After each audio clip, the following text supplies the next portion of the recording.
올해 우리 전도위원회에서 올해는 예년과 다름없이 1.5.3 축복 전도운동을 전개하며 전도를 해야 되겠다.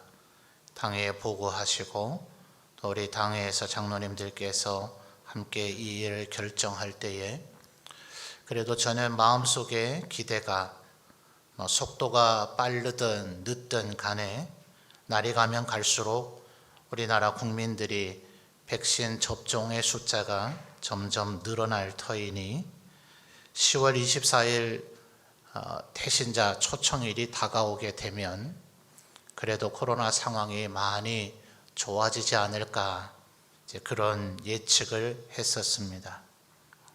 인간의 예측은 참 언제나 잘 맞지가 않네요. 그렇죠? 어제 아마 보도되는 걸 들어보니 확진자가 3,000명이 넘어버렸다. 1일 확진자가 그렇다는 거죠. 이런 얘기가 들려오니 아마 우리 성도님들께서도 지난 한 주간 추석 주간을 보내고 이제 오늘부터 넉 주 남아있는 이 전도운동 기간 중 이제 나가서 예수님을 믿으시자, 또 우리 교회에 오셔서 한번 예배를 드려 봅시다, 이렇게 말씀을 드려야 될 터인데 우리 성도님들 마음조차도 지금 이런 얘기 해서 되겠나 이런 생각을 하시는 분들이 조금 있지 않을까 그런 생각을 하게 됩니다. 오늘은 전도위원회에서 준비한 세 번째 전도 선물이 지급이 될 것이고요.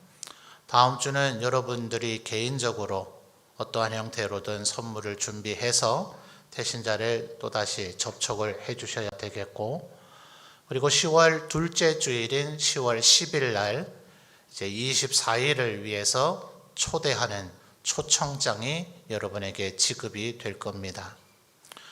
그 초청장을 올해는 조금 이 상황에 맞춰서 제작을 했는데 안쪽 페이지를 이렇게 펼치게 되면 우리 성도님들께서 지금 이 예배 드리는 이 상황, 사회적 거리 두기를 준수하면서 이 자리에 앉으셔서 예배를 드리십시오 하는 그 예배 지정 자석에 따라서 지금 우리 성도님들 앉아 계시잖아요.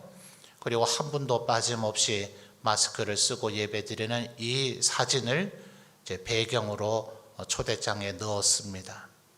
그리고 예년에 하던 그런 인사말에 조금 몇 가지 문장을 좀 추가를 했는데 아마 성도님들 다 전화를 받으셨겠죠.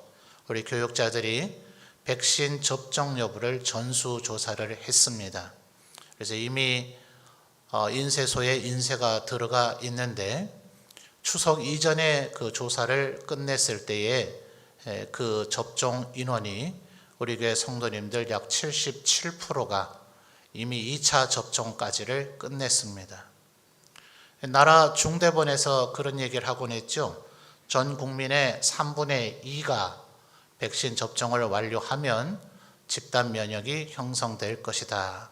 어느 나라나 할 것 없이 의학자 이런 관련 전염병 관련 자들이 하고 있는 얘기 아닙니까? 자, 3분의 2면 66%이잖아요. 우리는 이미 이 예배당 공간 안에 우리나라 전국의 현재는 좀 어떤지 제가 잘 모르겠으나 최소한 우리 점천제일교회 예배당 안에서 예배 드리는 우리들은 3분의 2가 훨씬 넘어섰습니다. 그것도 추석 이전에 우리 교육자들이 조사할 때의 수치가 그렇고요. 10월 24일 이전에 아마 그날 이후로부터 우리 교육자들이 조사하던 날 이후로부터 10월 24일이 되기 전에 2차 접종을 받으시는 성도님들도 꽤 다수 되는 것 같아요. 그 부분까지는 통계를 안 냈는데 아마 모르긴 해도 어림짐작해서 그때까지를 고려한다면 약 85% 이상이 되지 않겠나 싶습니다.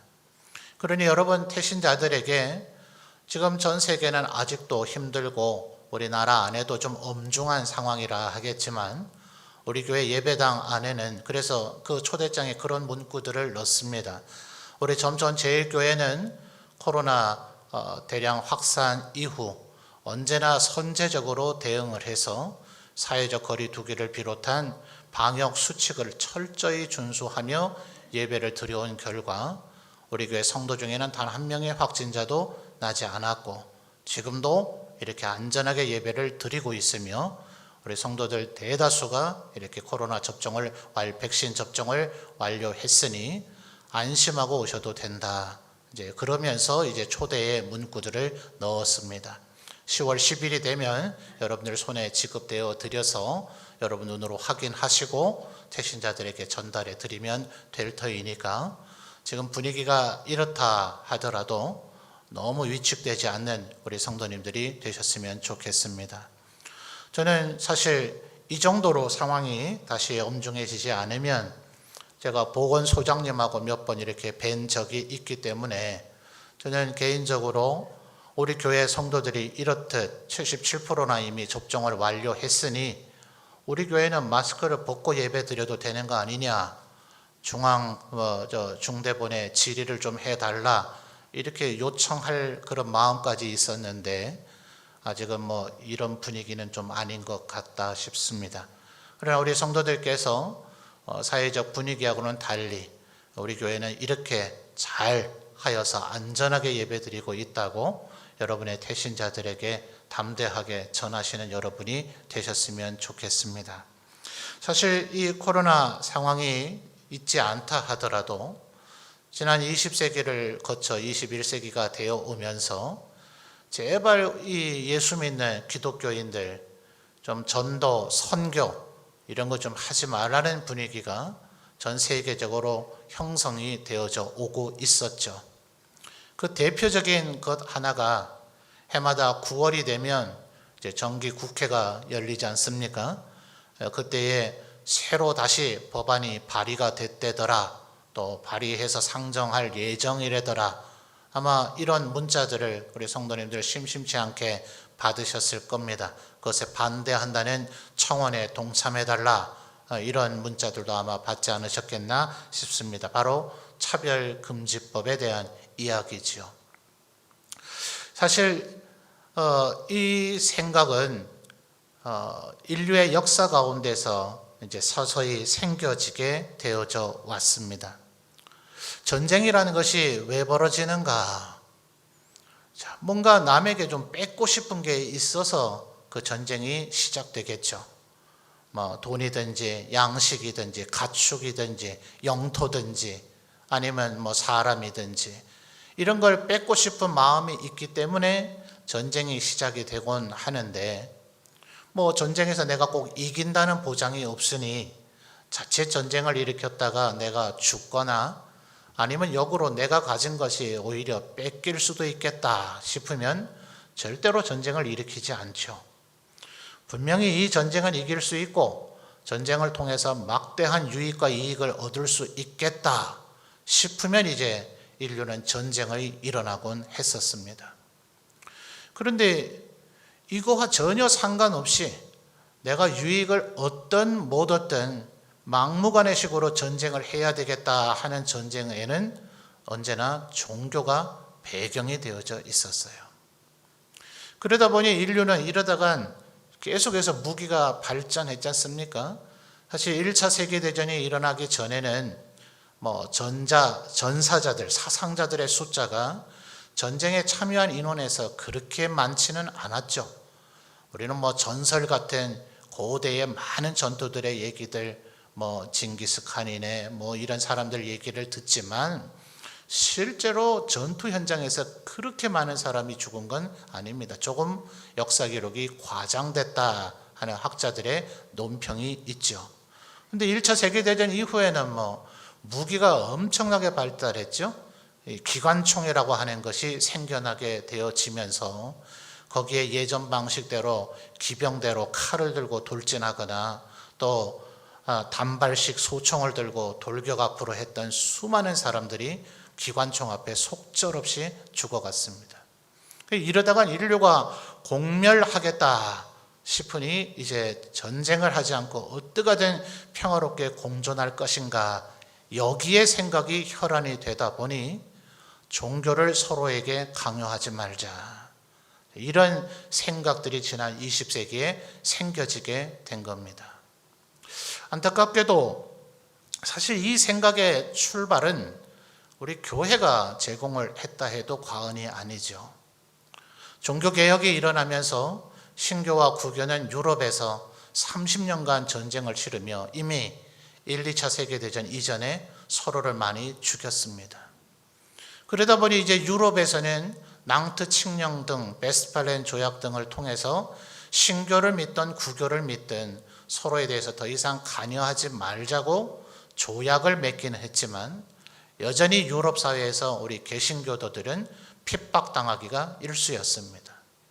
그러다 보니 바로 그것 때문에 신앙의 자유를 위해서 이제 미 대륙으로의 이주가 시작이 된 거죠. 그래서 미국 헌법에 소위 신앙의 자유라 하는 것의 출발은 유럽의 30년 전쟁으로 이미 우리가 시행착오를 겪었으니 로마 캐톨릭을 믿든 개혁교회를 믿든 그것 때문에 서로를 마귀 자식이라 여기고 싸우고 죽이는 일을 하지 말자가 사실은 신앙의 자유라는 개념의 출발이었습니다. 이것이 이제 전 세계적으로 세계가 일원화되어지면서 여타의 종교들을 향해서도 아까 말씀드렸듯 전쟁을 방지하기 위해서 더 이상 상대방에게 종교를 강요하지 말자. 그래서 전도든 선교든 포교든 개종이든 그 어느 것도 하지 말자는 것이 차별금지법 개념 속에 들어가 있는 겁니다. 그러니 이런 껍데기만 보면 굉장히 근사해 보이는 그런 내용인 것 같으나 실상은 어떻습니까? 여러분, 우리는 이런 법률들이 제정되기 이전에 우리 한국 사회를 비롯한 서방, 이미 신구교 간의 전쟁이 있었다고는 했습니다만 타 종교를 향해서 그들을 무차별적으로 학살하거나 그들의 직장을 빼앗고 추방하거나 하는 일들을 서방 민주사회는 한 적이 없습니다.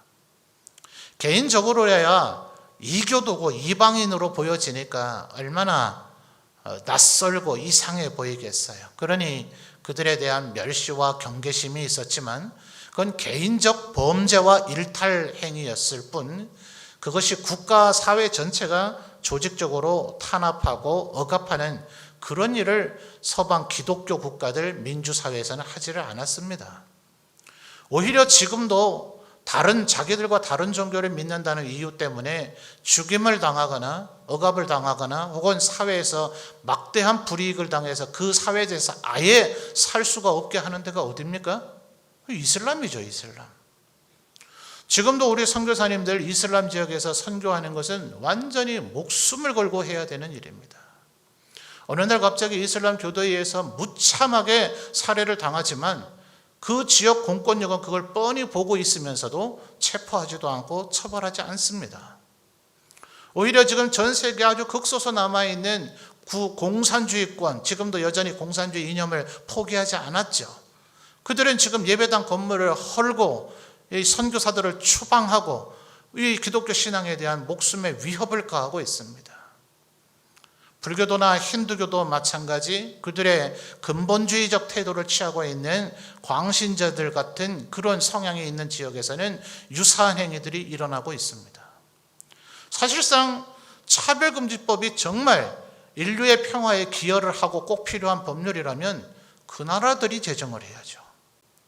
그 나라에서 그것을 제정을 해서 우리 기독교 선교사들이 들어가서 거기서 예수님을 믿든 말든 전혀 억압과 피해를 주지 아니하고 목숨을 잃게 하는 그런 위협적 행동을 하지 않겠다고 그들이 제정을 해야 되는데 어처구니가 없게도 서방 민주사회를 비롯한 우리나라와 같은 이런 나라들에서 그런 법률을 제정하자 하는 것은 한쪽 면을 전혀 도외시한 어처구니 없는 행위들이라고 할 수가 있을 거예요.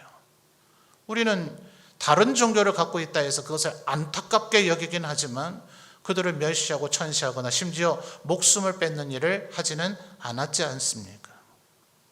이 차별금지법 못지않게 또 다른 하나는 이 전쟁이 이렇듯 계속해서 종교 때문에 일어나니 지난 20세기 말씀드렸듯 신앙의 자유로부터 시작된 이 생각들이 24기에 확산된 것이 소위 산 정상은 하나이지만 등산로는 얼마나 많더냐. 어떤 길은 빠른 지름길도 있고 어떤 길은 너무나 고생스럽게 돌아가야 되는 일도 있고 어떤 길은 대단한 급경사라서 올라가기가 굉장히 힘들지만 어떤 길은 완만한 길도 있지만 그러나 결국에는 정상에는 모두 다 도달하지 않더냐. 그러니 기독교를 믿든 어떤 종교를 믿든 그들이 천년 만년 걸려서 구원을 받든 혹은 불교도가 주장하는 윤회설처럼 다시 죽었다가 또 다른 형태로 태어나고 또 태어나고 하니 10번, 20번 태어나서라도 구원을 받으면 될 일이 아니냐. 그들 스스로가 더딘 길, 힘들 길, 어려운 일을 택하겠다는데 거기에 굳이 관여할 필요가 있느냐. 이런 사상들이 20세기에 확산되어지게 되었어요. 그래서 이것들을 가리켜 조금 어려운 말로 종교 다원주의라고 얘기합니다.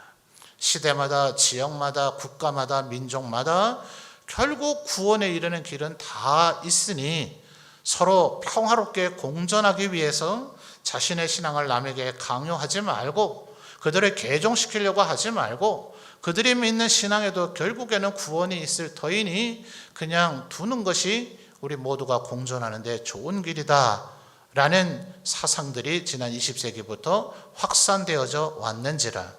사실은 코로나 상황이 벌어지기 전에도 우리 기독교인들의 전도와 선교는 언제나 갈등을 일으키는 자들로 그들은 매도해가기 시작을 했던 것입니다.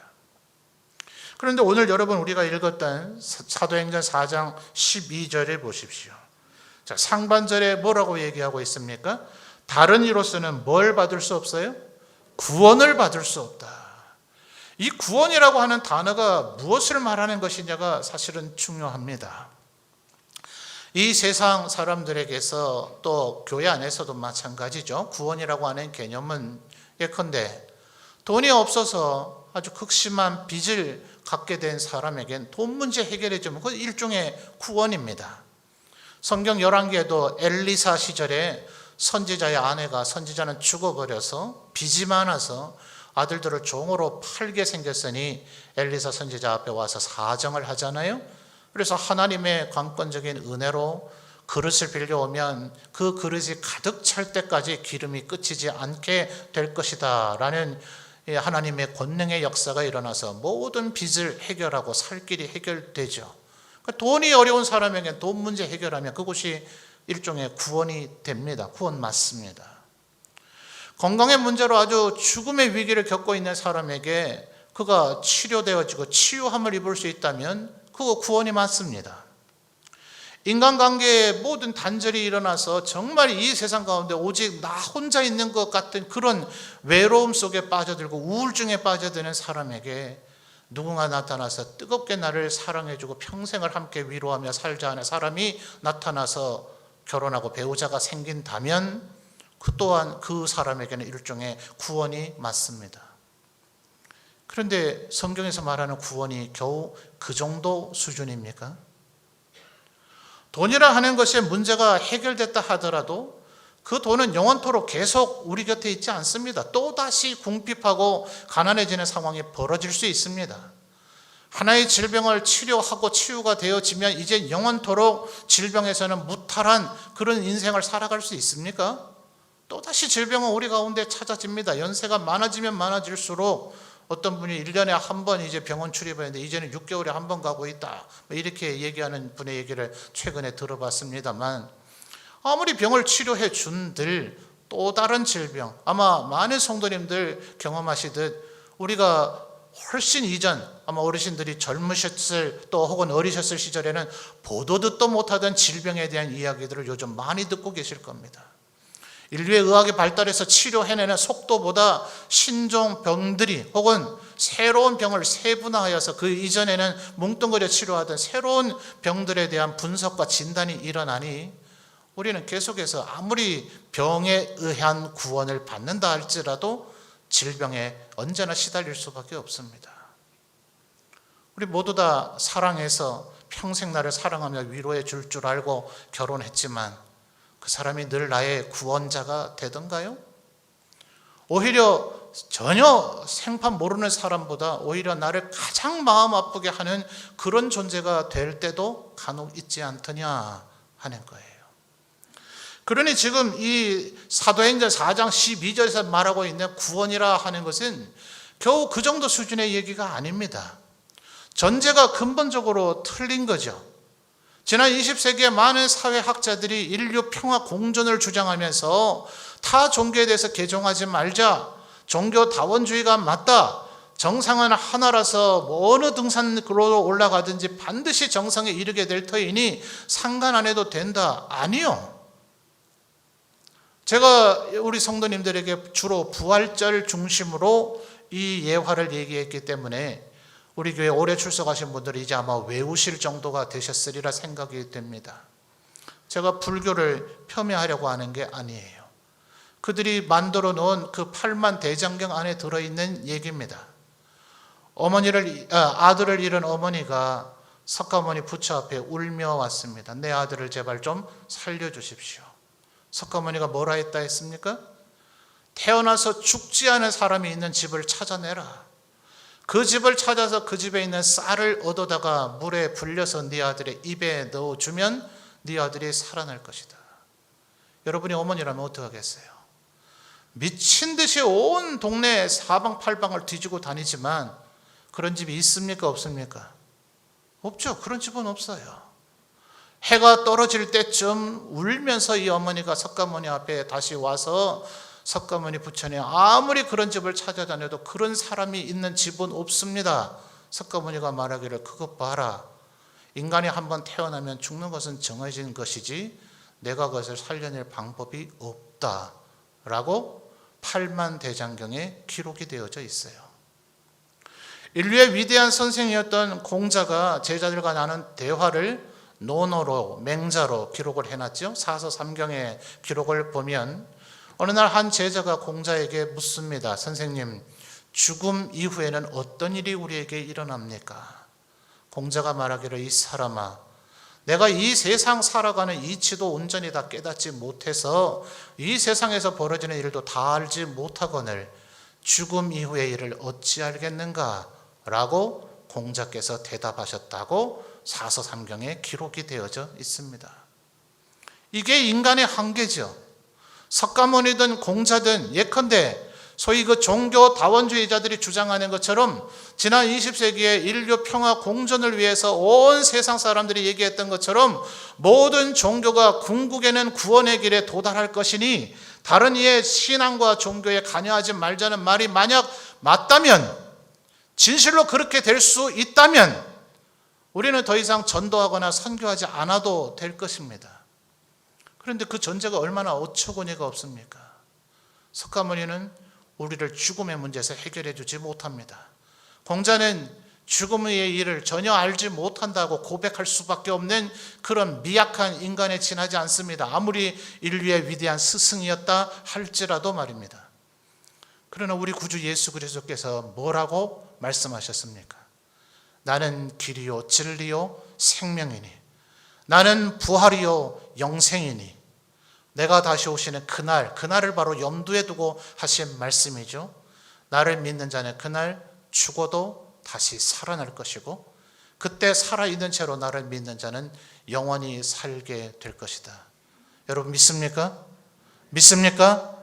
바로 이것이 이 세상 사람들이 서로 차별하지 말자, 서로의 종교에 대해서 관여하지 말자라고 얘기한다 할지라도 그들은 진정으로 구원을 얻어낼 수가 없기 때문에 이 죽음의 문제를 해결할 수 있는 길은 오직 유일한 구원자 예수 그리스도밖에 없기 때문에 다른 구원자는 우리에게 허락받으신 일이 없기 때문에, 왜냐?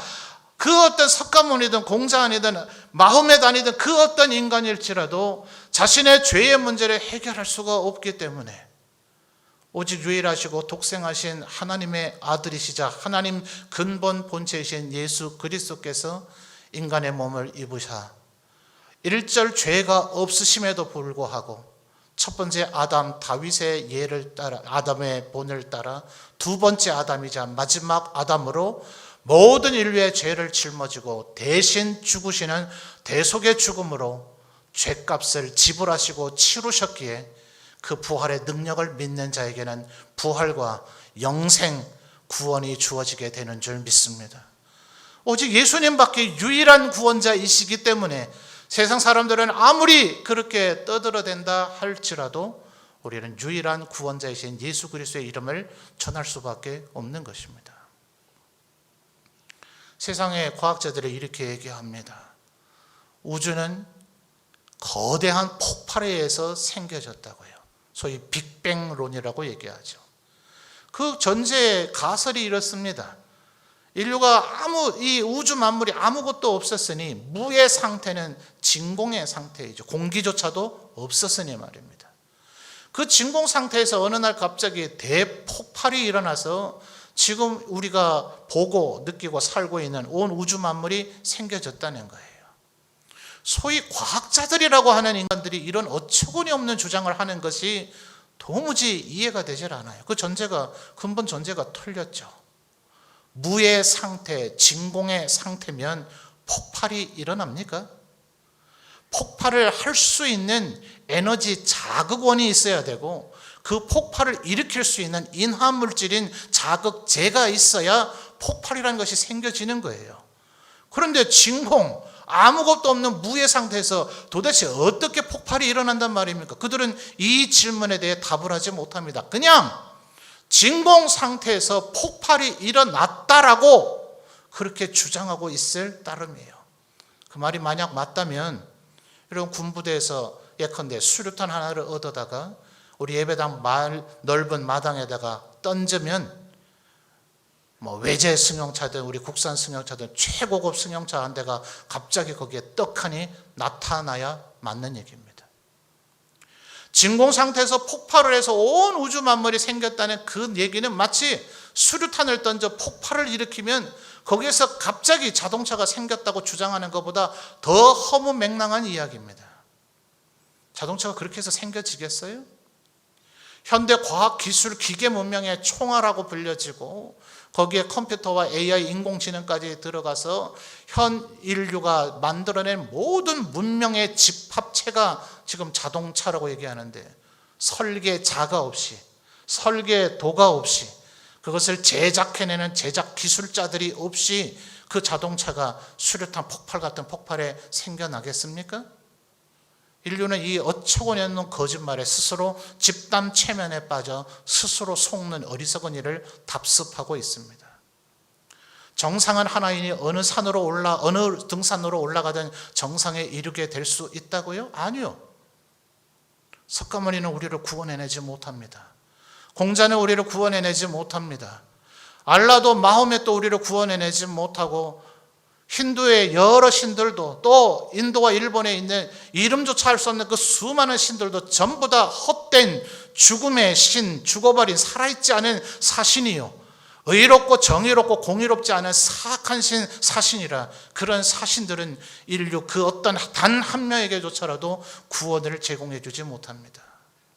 온 우주 만물을 창조하시고 우리를 너무나 사랑하시며 동시에 공의하시기 때문에 자신의 죽음으로 우리의 죄값을 대신 지불하신 사랑과 인애가 무한하신 오직 유일한 구원자 예수 그리스도 그분 외에는 구원의 길이 없기 때문에 우리는 예수 그리스도의 이름을 증거할 수밖에 없는 줄 믿습니다. 그러므로 사랑하는 성도 여러분 담대하십시오. 우리는 어차피 죽음을 두려워하지 않는 이들이 아닙니까? 우리가 죽을지라도 예수 그리스도의 은혜로 우리는 부활과 영생의 삶을 살 것이니 히브리서 11장에 기록된 바대로 우리의 믿음의 선진들은 죽음조차를 두려워하지 않기에 세상이 감당할 수 없었다 하였잖아요. 다만 우리가 지난 작년으로부터 올해 이르기까지 우리의 목숨과도 바꿀 수 없는 이 소중한 예배를 때로 희생까지 했던 이유들은 뭡니까? 우리가 죽음이 두려워서입니까? 우리는 죽음을 두려워하지 않죠. 다만 아직 예수 그리스도를 믿지 않는 이 세상 사람들이 바로 당신들이 헛되이 죽음에 이르게 되면 죽으면 끝이니 더 이상 기회가 없으니 당신들 죽을까 봐 우리는 우리의 가장 소중한 것들을 오히려 희생하며 지난 2년을 견뎌왔노라고 이제는 당당하게 말할 때가 되었습니다. 우리는 죽음을 두려워하지 않으나 당신들을 배려해서 철저하게 마치 죽음을 두려워하는 것처럼 바울 사도가 그러했잖아요. 율법이 없는 자들에게는 율법이 없는 자처럼 율법이 있는 자들에게는 마치 율법이 있어야 구원을 받는 자들인 것처럼 우리는 죽음을 두려워하지 않으나 이 세상 아직 예수 그리스도를 믿지 못하여 구원과 죄 사함을 얻지 못한 당신들이 허망하게 죽음에 이르면 다시는 구원받을 기회가 없기에 당신들 죽지 않도록 우리는 절제하며 살아왔다고 이제 당당하게 예수 그리스도의 이름을 전하십시오. 그들에게 유일한 구원자 되신 예수 그리스도의 이름을 전하십시오. 이것이 그들에게 줄 수 있는 가장 고귀하고 유일한, 이 세상 그 무엇과도 바꿀 수 없는 선물인 줄 믿습니다. 그러나 그들이 이것을 알지 못하니 우리 성도들 아마도 복음을 들고 나갔다가 멸시와 천대를 받으면 어떡할까, 무례한 반응을 당하면 어떡할까, 마음의 꺼림과 두려움도 또한 조금 있을지 모르겠습니다. 주님 뭐라고 얘기하셨습니까? 추수하는 것은 참 복된 일이라. 그러나 누구나 추수와의 기쁨을 누릴 수 있겠던가?